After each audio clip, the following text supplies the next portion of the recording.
Stress is the dilemma of our time. We are told all our lives to fear stress and to avoid it. But we can't until we breathe our last. Dr. Peter Hanson is one of the world's foremost medical experts on stress. As a practicing family doctor, he sees the direct results of stress on his patients. His revolutionary approach to stress shows that the problem is not just stress, but how well we respond to it that determines the ultimate outcome. The joy of stress is the complete treatment plan to protect you from a potentially deadly enemy and to give you the decisive ingredient for achieving corporate and personal excellence.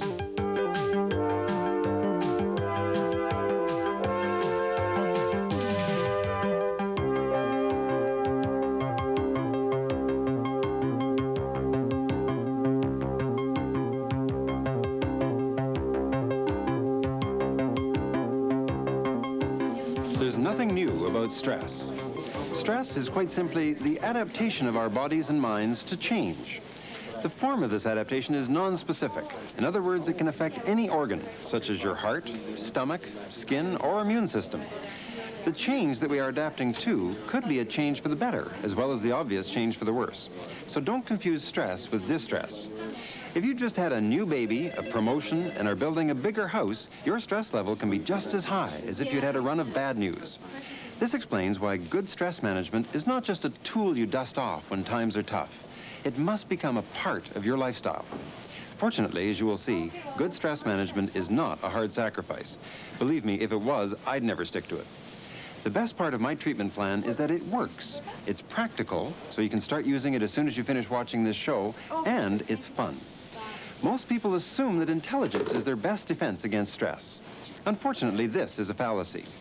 You know from your circle of friends and colleagues, and I certainly know from my own patients, that some of the most intelligent people in our society are amongst those who are hit, and hit hard, by the ravages of badly managed stress. Well, if intelligence doesn't help us, then what does? There are two tools that you cannot do without: perspective and versatility. By perspective, I mean that people usually go through their whole lives as if they were looking through the eye of a movie camera. They see the people around them, jobs in their workplace, and even the machines, such as cars, that they deal with. To each of these objects that comes on screen, they give their full attention and all their managerial skills. The problem is that they never look at the camera person. Competent stress management requires this perspective. This all may seem easy in theory, but of course it gets more complicated in real life. Still, stress isn't what hurts most people. It's how well you manage the stress in your life that determines whether that stress will bring you excellence or bring you here. Because most people are too busy to get involved in their responses to stress, the prognosis then becomes predictable. Unnecessary illness, absenteeism, marital breakdown, and ultimately the premature exit. The most accurate epitaph you could put on the majority of tombstones would be "died of mismanagement," which is just a polite way of saying died of default or died too young. Don't let this happen to you. You should participate in prevention now, before you need crisis management. Because the stakes couldn't be higher, I'm going to give you the tools you need to take control, to be a winner. There will be many stresses in your life that you cannot avoid, but you can at least choose whether you make yourself bulletproof or a sitting duck. I'll also show you some easy, practical action tips that you can start using today. Here's the first one.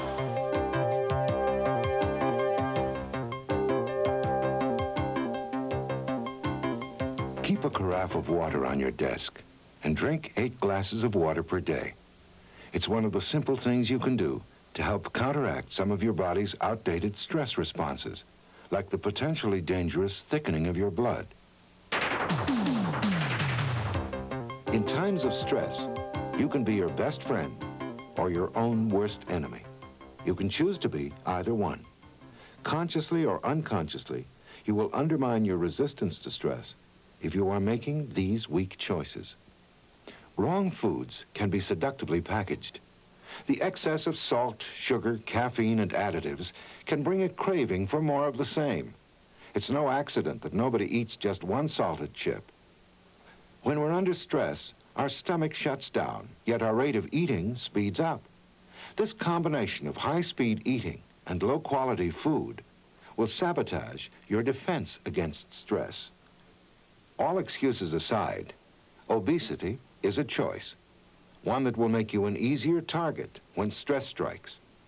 Choosing to be overweight increases your risk of back pains, diabetes, high blood pressure, and heart attacks, among other dangers.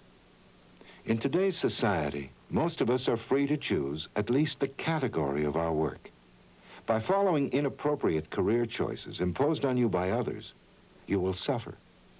If you are a student, first study your own aptitude and goals. If you already find yourself in a job you hate, plan your escape.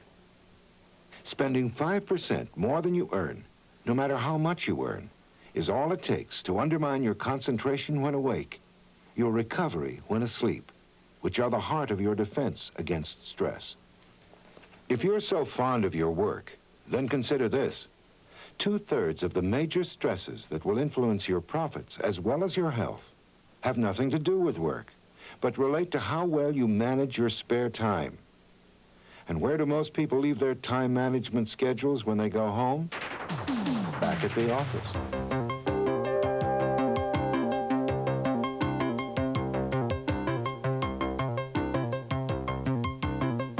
With my busy practice of over 4,000 patients, I get to see the results of individual stress management, here in the office, in the hospital, and yes, even on house calls. The general practitioner has a unique perspective. Unlike a specialist in one organ system, the family doctor sees the ticking of the time bomb years before the explosion, and sees the effect that this has on the rest of the family. I get to know not just what kind of a disease each patient has, but more importantly, what kind of a patient each disease has. I've seen high levels of stress bring out predictable disasters in some people, but I've also been impressed that others have the same level of stress bring out excellence and peak performance, and their health prospers. It is by examining this group that we can find the joy in stress. I speak not only as a sideline spectator. To publish The Joy of Stress, my wife Sherilyn and I took a deep breath, mortgaged our house for every last cent, and took delivery of 27,000 copies into our basement. The major chain stores, of course, wouldn't touch a self-published book. So Sherilyn had to drive me around to the small bookstores with our 2 toddlers asleep in the back seat while I ran in to try and get a few copies put on the shelf. 4 months later, it got into the chain stores, became a national bestseller, and rose to #1. Although we got to keep our house after all, the main point is that I used this incredible stress as an ally in writing the book. The natural tendency would have been to wish that the financial pressure could somehow have been removed, such as by the generosity of a government grant or perhaps a rich uncle if I had one. But then there would have been much less reason to take the care necessary in writing, rewriting, marketing, promotion, and distribution, and the outcome would likely have been second-rate. The ancient Chinese character for stress was a combination of crisis and opportunity. As it has turned out, that is still true today. The next time a problem happens in your life, resist the temptation to get on that negative bandwagon and instead look for the positives. Find the opportunity that's hidden in your next crisis. The wrong kind of stress could paralyze you with fear and make you worse than useless in your own defense. Not all kinds of stress are good for all people. I would be petrified to trade jobs with the people that wash the windows outside our skyscrapers, and they in turn might have a similar reaction to public speaking. But the point is that if we seek stresses that are well suited to our aptitudes and our abilities, those stresses can help us. Before you blame stress for your next problem, examine what you are choosing to do in response to your stresses. Too much stress, if badly managed, can of course be dangerous, but too little stress can be even worse. It usually causes death or senility within 2 years of a completely idle retirement. The joy of stress refers to the peak of our efficiency curve. If we want something done, we always go to the busy person. Only by being under stress can your personal bests ever be achieved. Although this is easily seen in athletic competition, it is also true off the playing field. No matter how many times an actor rehearses a show, the performance will never be as good as when the curtains go up in front of a live audience.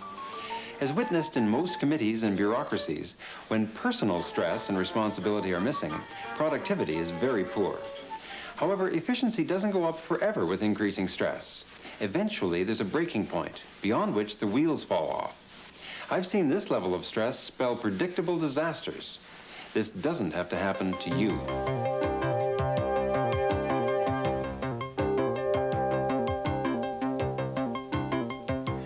of our primitive fight or flight reflexes to stress, our body pours cholesterol into the bloodstream. In the modern setting, this tends to stay elevated with our chronic stress level. Approximately 9 out of 10 people can handle this with a balanced diet. But 1 in 10 need to observe more severe cholesterol restrictions in their diets. There's no way to tell which group you're in without doing a complete blood cholesterol analysis, which should go along with your annual medical examination.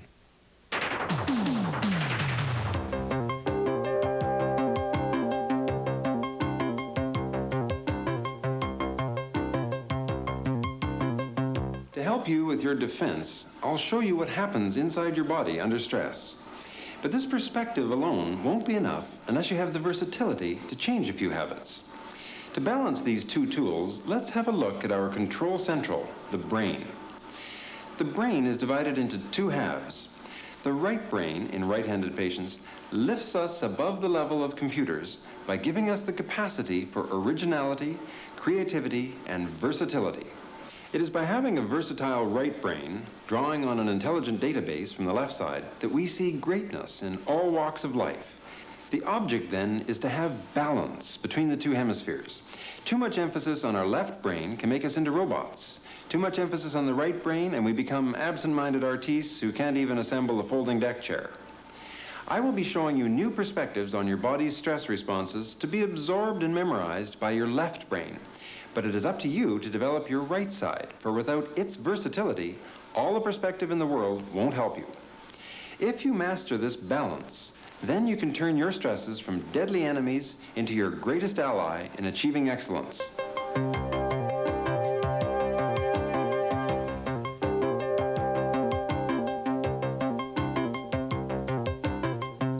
The effects of bad habits, such as smoking, obesity, or the abuse of drugs or alcohol, are not diminished by the fact that you acknowledge their dangers as you continue to practice them. Don't allow the little stresses in your life to cause big problems. Remember, the result will be your choice.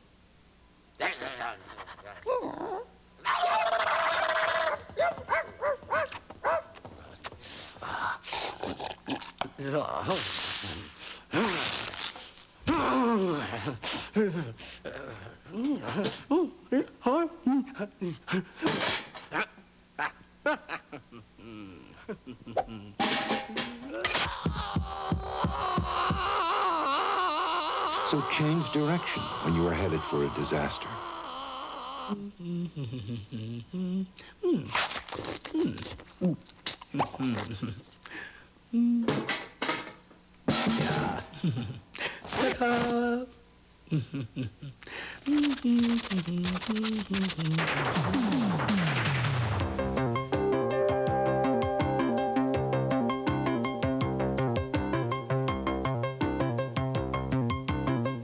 Inherently, when we are under stress, we tend to react by retreating into our shells like turtles.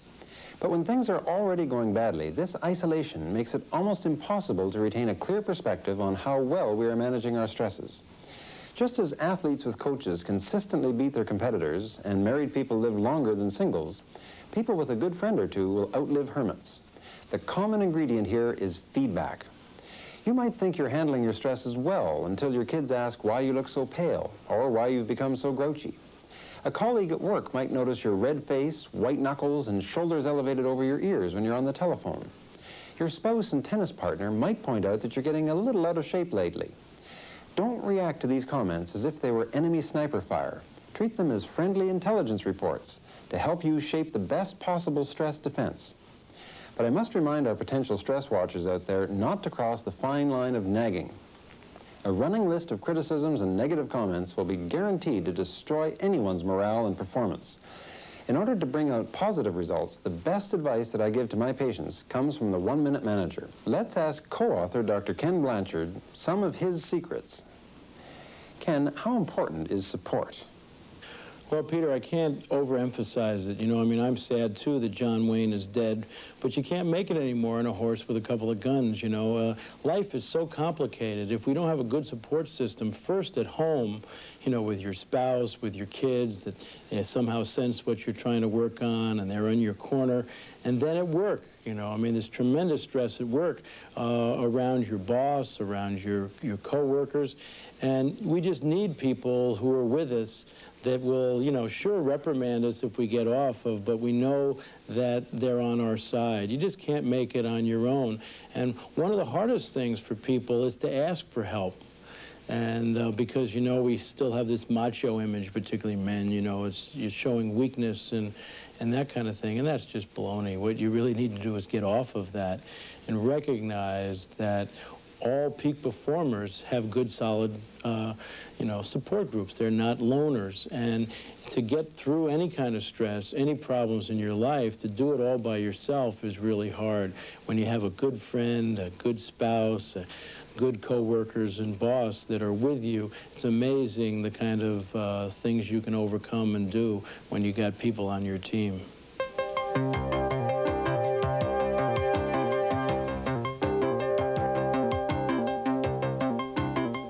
Under stress, our lungs dilate, making smoking even more damaging than usual. Smoking costs health and is easily measured in productivity losses, not only for those who smoke, but for anyone breathing the same air.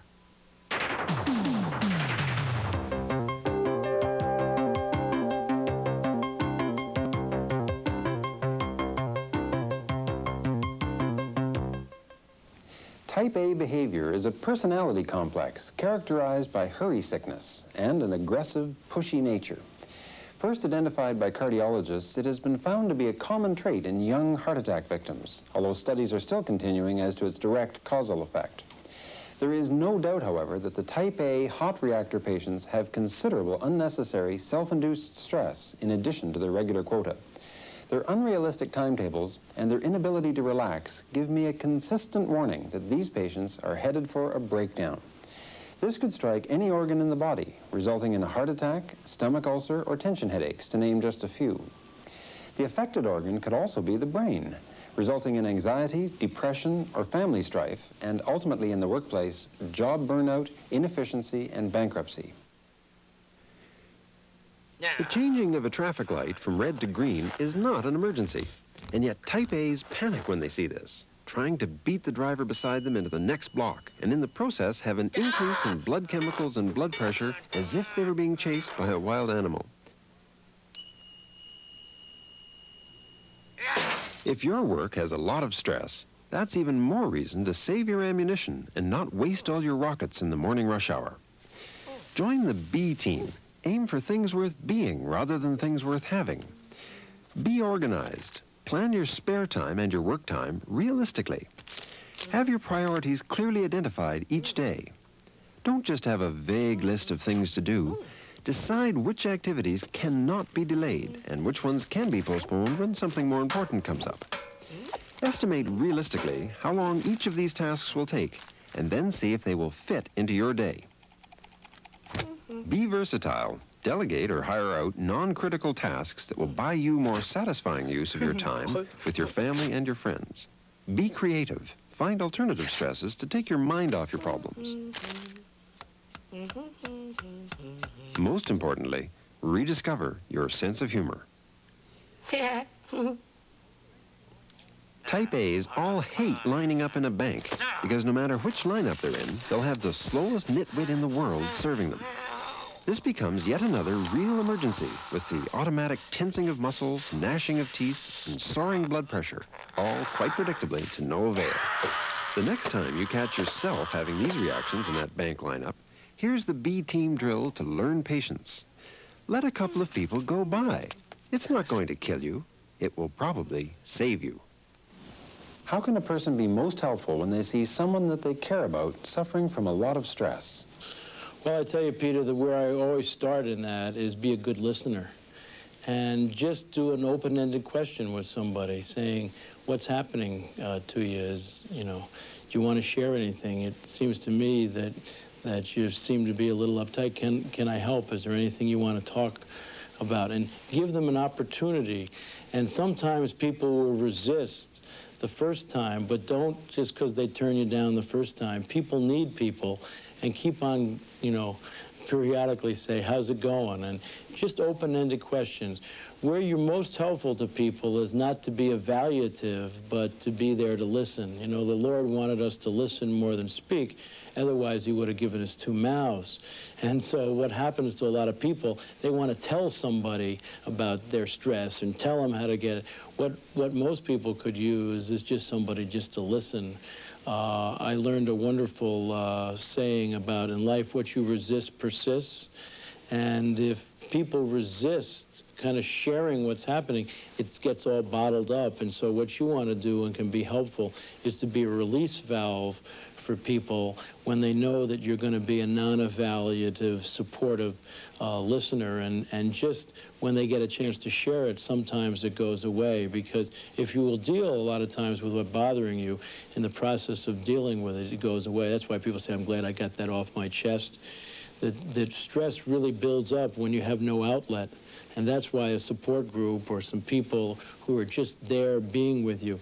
You know, the greatest aspect of a friend is somebody who lets you be just as jerky as you normally are, and they're just with you and listening and being there rather than evaluating where you are.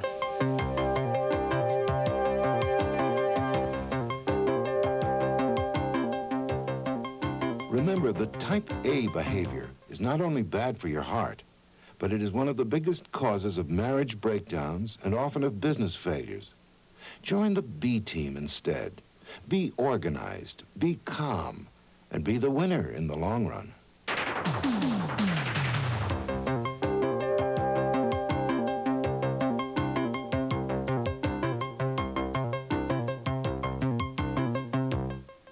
We all know some of the things that go on in our bodies when we're under stress. We feel our muscles tense up, we break out in a sweat, and our heart rate soars. These are just some of the brilliant life-saving reflexes that have been programmed into our bodies for centuries to automatically save us from stress. However, today, that stress has changed dramatically. Our antique reflexes still click in, but are now obsolete, potentially harmful, and sometimes even fatal. As an example, our blood thickens when we are stressed. The spleen squirts out a thick paste of red blood cells to help carry more oxygen to our muscles. And that's why stress can bring out superhuman feats, such as heroism in battle on the Olympic playing field, or a woman being able to lift a tractor off her son. But in the modern setting, if you're sitting at a desk and get a stressful phone call, the fact that your blood turns to sludge could clog a coronary artery and give you a heart attack. Another automatic response in our bodies is to elevate levels of cortisone under an acute stress. But in the modern chronic stress, this means that we are going to be more likely to develop an ulcer. For the acute stress, our body tries to help us by elevating levels of endorphin to protect us from feeling pain. But under the chronic modern stresses, these levels quickly burn out, leaving us more susceptible to a migraine headache. Another drawback of our body's response to stress is our sex hormones decrease tremendously. This can compound existing stresses beyond the breaking point. What is the key to developing a good, supportive relationship? Well, the real key is to catch people doing things right. You know, I mean, that's the whole basis of our 1 minute praising. And I see it all the time, the power of it. I mean, have you ever seen a couple in a restaurant in love? While one is speaking, what is the other one doing? They're smiling, they're listening and all. Did you ever see a married couple in a restaurant, you know, didn't have anybody else to eat with? A lot of times they don't look like they have anything to say to each other. Now, how do you get from the edge of your seat in a relationship to having nothing to say? It's the frequency with which you catch each other doing things right. You know, when you first fall in love, people say love is blind. What does that mean? All you do is see the positive. And so all relationships start with everything in the positive. And then you add some permanency to the relationship. You get married, you live with a person. All of a sudden, you start noticing things. You say, gee, I didn't know about that. I mean, what's going on here? I can't believe it. See, and the final demise of a caring relationship is when you do something right, you get yelled at because you didn't do it right enough. I mean, people ask me if I do marriage counseling. I say, no, I don't do it, but I'll ask you one question. And it's the exact same question you ought to ask in relation to your boss, in relation to your people at work, in relation to your kids. And the question is, do you want the relationship to work? Do you want it to be an effective relationship? And there's only two answers, yes or no. There's not, we're working on it. You know, a lot of people say, I'm going to marriage counseling to try to get our relationship. I say, save your money, because trying isn't where it's at. You're either going to do it or you're not going to do it. And if you say you're going to do it, in other words, you want to make your marriage relationship effective, you want to make your relationship with your kid effective, with your boss, with your people, you got to say, okay, I'm going to try to catch them doing things right. Accent the positive, and it's amazing, if you accent the positive with other people, what do they start doing with you?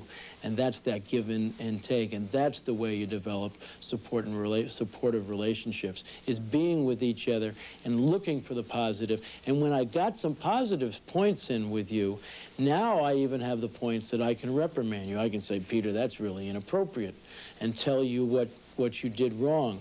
But now I have something in my human relations bank with you, because you know I'm on your side. I'm not out to do you in. So the key to developing positive relationships is to catch each other doing things right, and to pat each other on the back and say, hey, you did a good job, or hey, that was a nice deal.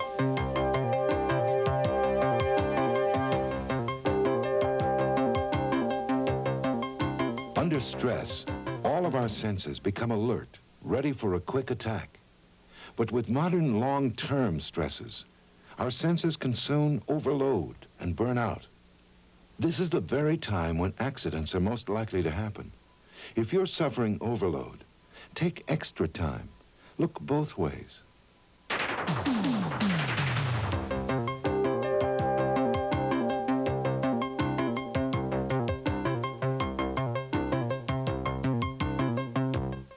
The right diet is a cornerstone of a successful defense against stress. On the surface, it looks easy. I eat normal foods, including dairy products and meats, and I can have anything I choose from the menu. But beneath the surface, there is a lot more to it than meets the eye. To start with, your doctor can tell you whether you need any special dietary requirements. Some people are diabetic, some cannot metabolize cholesterol properly, and some have food allergies. Otherwise, a good diet is straightforward and flexible.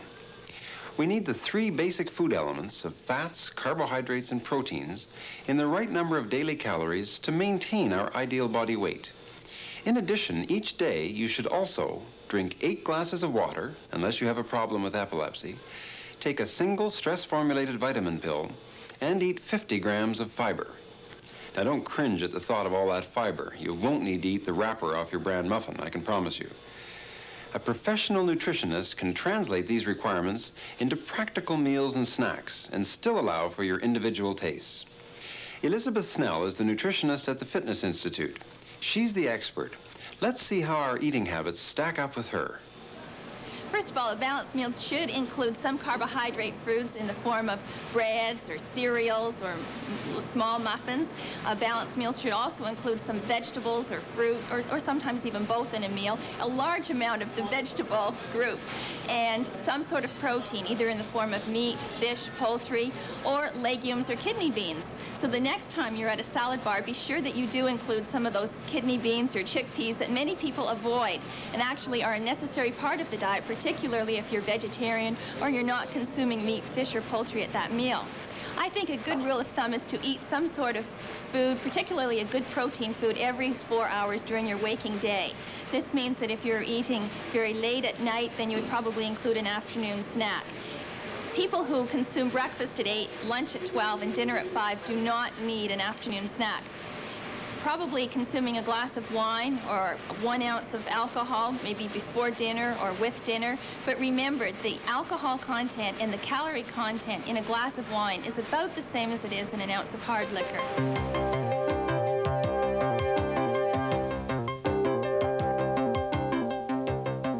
Under stress, it's critical to eat a balanced diet. But that doesn't mean you have to eat big meals at the same time as everyone else. Fit your meals and snacks into the reality of your own schedule. For example, if you anticipate disruptions during travel, always carry a spare power snack. Now here are 5 strong choices you can make to help you manage your stress and be as bulletproof as you can be. When you're under stress, your body needs especially efficient, balanced fuel. Fortunately, you don't need to suffer or follow silly fad diets. Research has shown that abstainers have a higher risk of heart attack than people who have an ounce or two of spirits or a glass of wine or beer a day. But please note, I said glasses, not aquariums. After a long, stressful day, it's hard to stop your mind from working overtime, interfering with your time off and even your sleep. Don't just stare out the window or mindlessly rattle around the TV dial until it's past your bedtime. The best way to recharge your energy for work is to seek an alternate stress, one that uses different circuits in your brain and body, that forces you to concentrate on something else. A game of tennis, for example, a family ride on the roller coaster, or a horror movie, all improve your ability to tolerate stress in the rest of your life. Most of us can relax over a long weekend, but the ability to relax on command, even if you have just a few moments, is a survival skill for our stressful time. The joy of stress power nap, once learned, can be programmed into your day to help separate it into compartments. It can even be pressed into action when your plans are frustrated, like being put on hold on the telephone, or when the neighbor's kids interrupt your concentration. Don't only set impossible goals that are doomed to make you feel like a failure. Your home life should not be taken for granted. Love at home is your best refuge from stress and is the reason why married people live longer than single people. If you live alone, then caring for a pet can be of great value.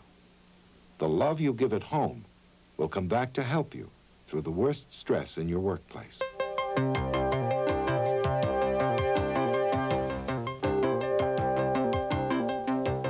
Laughter is still the best medicine. Blood levels of endorphins surge after a good chuckle, helping us feel better and reducing aches and pains.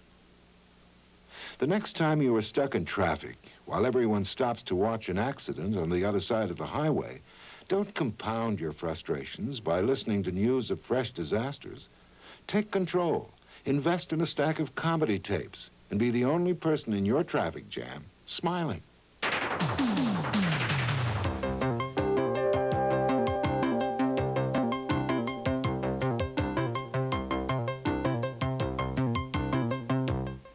Many of the things that happen to you while you're under stress may only be annoying, but some of them can be dangerous. The organ that suffers the most, or at least reveals the consequences most graphically, is the heart. The most common stress-related cause of death is the heart attack. Dr. Hess, do you see any common personality traits in your heart attack patients? Certainly, it's my experience that many of the patients that come through this unit with heart attacks have characteristics that are similar to that so-called type A personality. These kinds of characteristics include so-called hurry sickness. Everything is an emergency, even minor things. There's always the pressure of time. It's a situation that may well set up changes in the body chemistry that some investigators feel may well be related to the development of cholesterol buildup in the coronary arteries. These kinds of changes include high circulating levels of cortisone and adrenaline. These levels may in fact increase the blood pressure. They may change the composition of the blood elements so that the blood is in fact sludgier or thicker, and may well promote the development of increased cholesterol buildup inside the blood vessels. In the past, people have tended to think that type A behavior and heart attacks are the exclusive domain of the executive male. Is this still true today? I think the answer to that is a pretty emphatic no.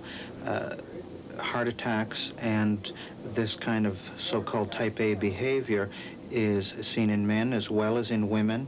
It's seen in both men and women of all levels of the corporate structure and of the economic classes in our society. The characteristics that you're describing are really independent of intelligence and independent of all the other abilities that an individual possesses. Heart disease is quite justifiably one of the biggest worries of the general public today. What advice would you give someone who's not yet had a heart attack? Stop smoking, lose weight if they're obese, change their behavior patterns where appropriate, and have regular checkups with particular reference to blood pressure.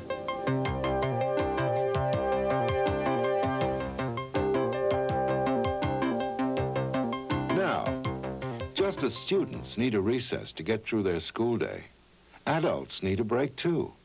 Usually this only happens when we stumble on a few extra minutes after a whirlwind day.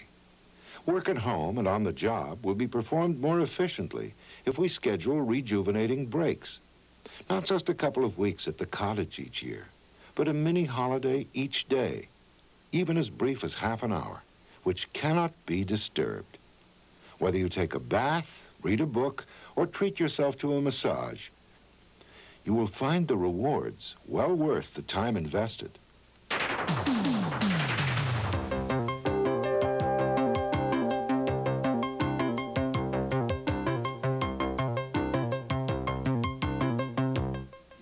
Exercise is good for you. Our bodies were built for motion. However, with today's high-tech lifestyle, physical activity seems to have been programmed right out of our schedule. Most of my patients tell me they simply don't have the time anymore. Wrong. There are 168 hours in each week, and if you can't find 3 hours in there somewhere to help protect yourself against stress, then take another look at your priorities. And don't think exercise has to be a bore. I wouldn't expect anyone to stick with sit-ups in the furnace room for very long. Fortunately, exercise comes disguised in hundreds of fun forms. Finding one that suits your interest and attention span is all that you need to do. Before you start, consult your doctor and make sure you use the proper equipment. A fitness professional can guide you from the warm-up through to the cool-down stage. When time permits, I prefer to ski, play tennis, or come here for a full workout. But when time is tight, I can still get good benefit by using my rowing machine at home. As a last resort, when I'm on the road, I'll jog if I can't find anything else to do. Exercise opens up the arteries to our muscles, including, most importantly, the heart. Regular supervised exercise makes our hearts more efficient, lowering the resting pulse rate and blood pressure and burning off some of our cholesterol. Be sure to check your active pulse rate at intervals. Your doctor can tell you what your safe peak rate should be. Properly maintained muscles also help protect us from feeling old with stiffness, aches, and pains no matter what our real age. As an added benefit, exercise burns off a lot of calories, a necessity for the overweight, and a bonus for those of us who like to occasionally indulge in the odd fattening food. Exercise also helps our mental capacities, which is why championship chess players still need rigorous athletic drills in their training programs. Exercise. It will help you focus when you're awake and relax when you're asleep. When your spouse brings the surprise stress of bringing her boss home for dinner, don't panic.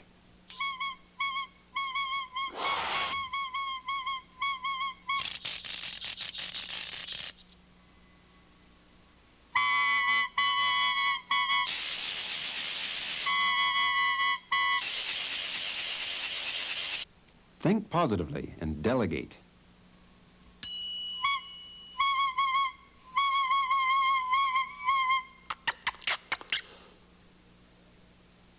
Well, Peter, all good performance starts with clear goals. And one of the big stress things that people have in organizations is we'll say to them, are you doing a good job? The #1 response we get from people is, I think so. And then we ask them the tough question, how do you know? And the response we get there is, I haven't been chewed out lately. No news is good news. See, the normal way of managing is if people do something right, you don't say anything.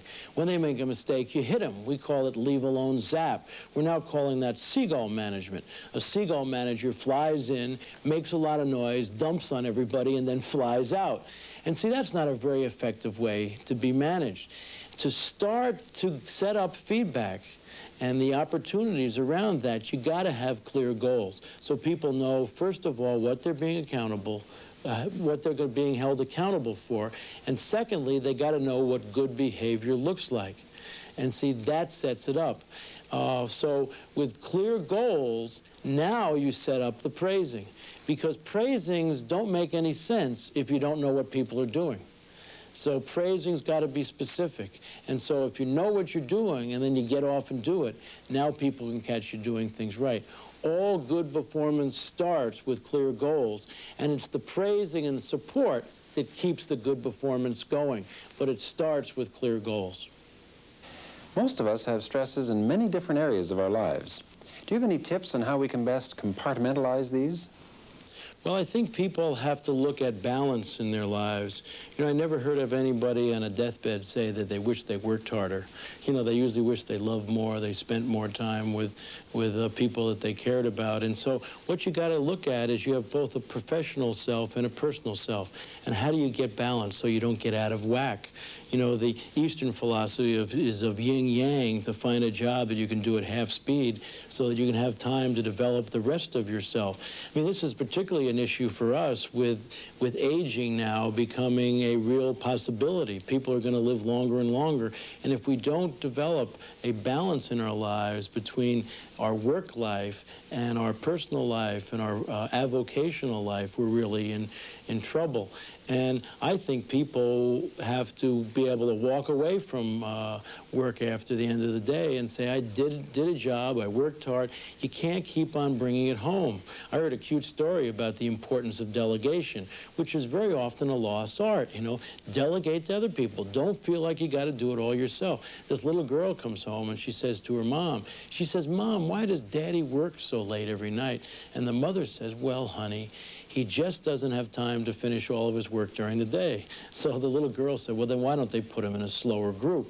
See, so you have to learn to delegate or get in a slower group. And so people have to learn that balance. Another thing that I've really learned that's been powerful for me is that we have two selves. We have an inner self and an external task-oriented self. The inner self is where you keep your values, your image of who you are, what life is all about, what you're trying to accomplish. And your external task-oriented self is all those activities you got to do on a day-to-day basis. The problem is it takes longer to wake up your inner self than your external task-oriented self. And a lot of people leap out of bed in the morning or into their external world before they've decided who they are, what they're doing, what life is all about. And I have found in my own exercising is that I use that as a way to wake up my inner self. I find it so much more effective when I exercise in the morning. I'm into walking and jogging a bit. And I find if I take a 45-minute to an hour walk, I really get a chance to get perspective on the day, on myself and all. And then I find that I'm much more effective in dealing with the rest of my world during the day. It's interesting that William Glasser wrote the book Positive Addiction. And he studied joggers, meditators, bicycle riders, people who did something that he felt was non-competitive, intrinsically valuable to themselves on a daily basis for 45 minutes to an hour. And he found in every case that those people were much more empathetic, they were better listeners and all, because they took care of business. And I think we have to have a period of time in our life every day where we kind of step back from it and get a bigger picture of what it's all about. And I think if we do that, then we have perspective kind of during the day to kind of take a mental helicopter to the ceiling and kind of look at things that are happening and realize that this can't be that important. In a year from now, I won't even remember this, and how do I keep this in perspective? And remember, you can't do everything in a single day, and so let it go. That doesn't mean that some periods of time you won't work like the devil. I mean, one of the things they've found about peak performers that Charlie Garfield and some of his researchers show is that they will go like crazy for a month, you know, 22-hour days and all, and then they shut the motor down. They have a way to back off from it.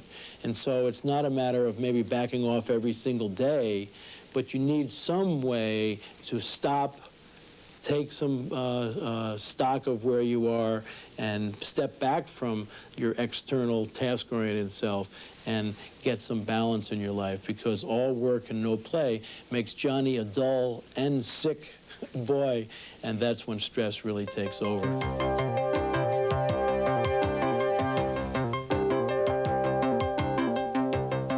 When you're under stress, take the time to communicate with those who matter most, your family and close friends.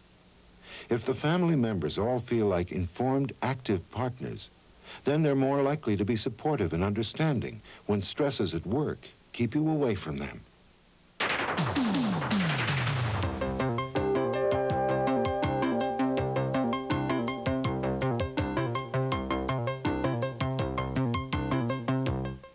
So now you see that stress is not the enemy. It's what you do in response to it that determines the outcome. Every time a stress challenges you, one of two things is going to happen. Either you're going to win or the stress is going to win. Unfortunately, judging by the results that I see in my office and in the hospital, most people lose by default. Please don't let this happen to you. Get your hands on the steering wheel now. Take active control of your life and win.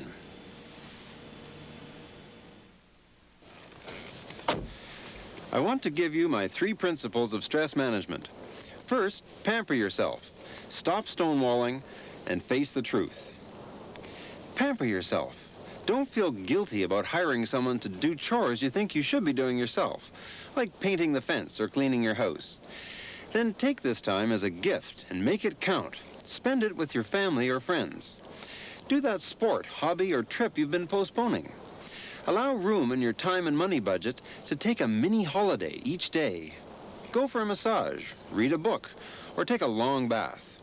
In short, be a considerate manager of your own body. Never underestimate the value of your spare time. Try pampering yourself. You'll feel better. My second principle is to stop stonewalling. Stonewalling is that amazing habit of blaming every problem on that excuse that just can't be changed. You've all heard these before. My business failed because of my age, or because of the national economy. I smoke because all my friends do. Or I failed my exams, Dad, because I had a bad teacher. Life is too short to be wasting your energy and your time attacking these stone walls. My third principle is to face the truth. Spend your time efficiently by concentrating on those things that you can control. I had a patient in my office the other day who weighed 378 pounds. She was only 5 feet tall. I asked her what the problem was. Just like a flash, up came the stone wall reflex excuse that couldn't be changed. And you've all heard this one before. She said, "I'm fat because obesity runs in my family." I had to tell her to face the truth. Lady, look, nobody runs in your family.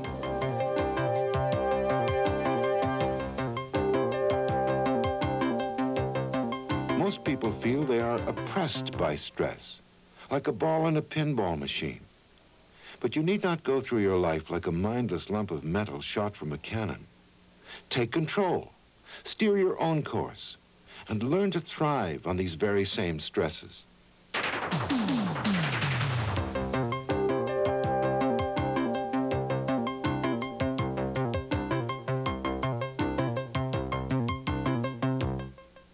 Now that you've seen this show, you'll realize that managing your stress isn't quite as simple as it seems. Stress is dynamic. It changes with different stages in your life. Just because you are coping well at one stage in your life doesn't mean you should stop your active management. Continue to practice your choices to become bulletproof. See your doctor every year for a physical examination and make a list of questions if necessary. Review my stress management principles often until they become a part of your routine. The battle lines then are clearly drawn. Victory can be yours just for the taking. The costs are minimal and the sacrifices few. Yet the rewards are richer than any lottery, and they can be drawn upon each day in terms of greater health, wealth, and happiness, and as an added bonus, the longest life possible. You couldn't ask for any greater motivating factors than that. All this is yours, but it is no longer possible to leave your defense to your unthinking reflexes. With the complex stresses in your life, you'll need your active, thoughtful participation to win. For your own sake, and for the sake of those who love you, I hope each of you comes to know the true joy of stress.